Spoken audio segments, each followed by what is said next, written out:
What's up, YouTube? This is Genesis 121, giving you guys part 1 of my 1-year update on my 140-gallon fish only with live rock aquarium.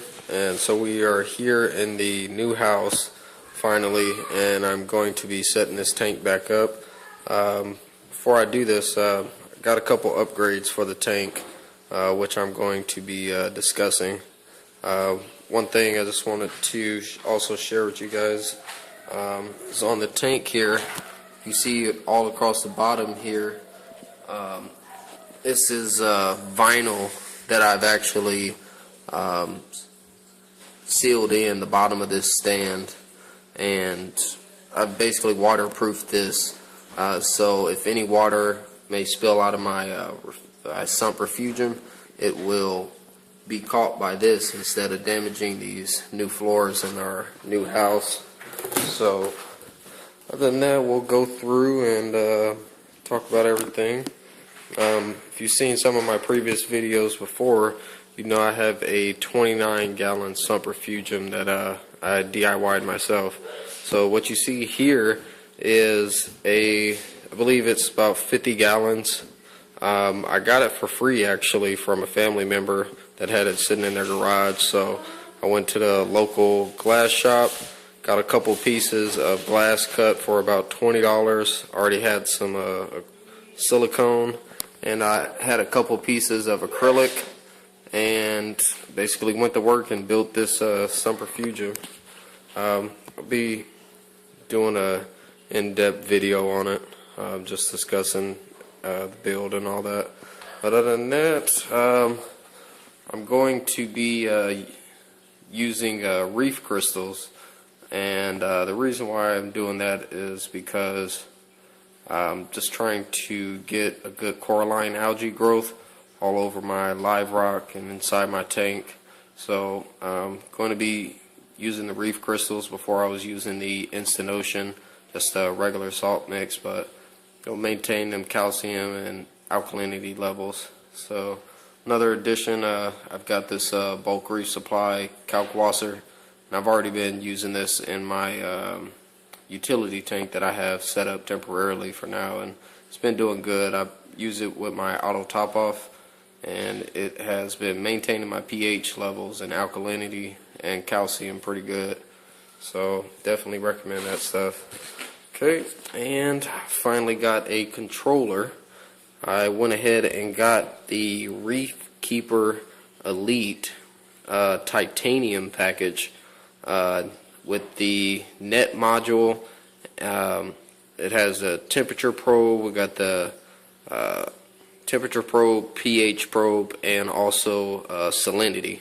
So this was a big package deal that they had, the titanium, and I jumped on it, and I'll be discussing doing an in-depth video on this whole system after I get it all set up.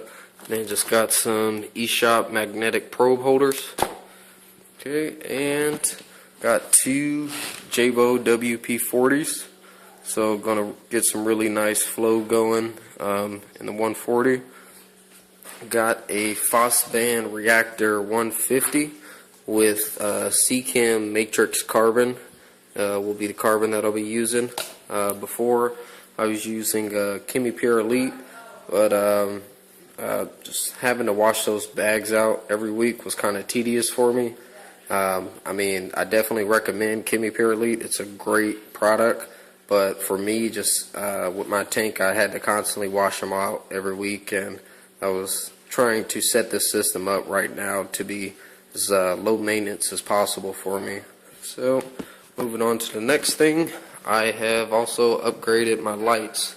Before I was running 10K LED light strips and just some blue LED light strips. So now I've upgraded to the these Chinese LEDs, D120s, and I've got 3 of those that'll be going over the tank, and these are full spectrum lights that are come from China. So definitely good. Those work good. And I've also built myself a 30-gallon auto top-off reservoir. Reason why I built this tank was because I noticed that I get a lot of evaporation going on with my tank because I use fans to cool it. So I was going anywhere upwards of a minimum of a gallon a day, and that I was losing to evaporation. So 30-gallon system here. We'll see how it works depending on the weather, but my plans are to just be able to fill this up once a month, and then when I do my monthly water changes, just replenish this with fresh RODI water, and it'll be ready to go. The dimensions of this is 24 inches in length, 24 inches tall, and 12 inches across. So that'll fit under my stand fine, along with the 50-gallon centrifuge, and that'll take up most of the space, but I'll have a little bit of extra space in there. So, and I've also got this 65K 10-watt LED floodlight. This will be my new light going over the refugium area. Works pretty good. See, it's pretty bright. That's pretty much it, you know. Got to going to be setting all this stuff up and setting this tank up with all the new equipment. So be looking forward for part 2 of the 1-year anniversary of the 140-gallon Fowler. Thanks for watching. Yeah, beautiful condescension. My Savior came from the heavens, laid his head among men, redeem humanity was the intention. Some think he only gave a moral lesson. Well, if you believe that, you're missing the point like run-out sentences. After I die, be resurrected. My family will be chilling in the sky like the Jetsons. So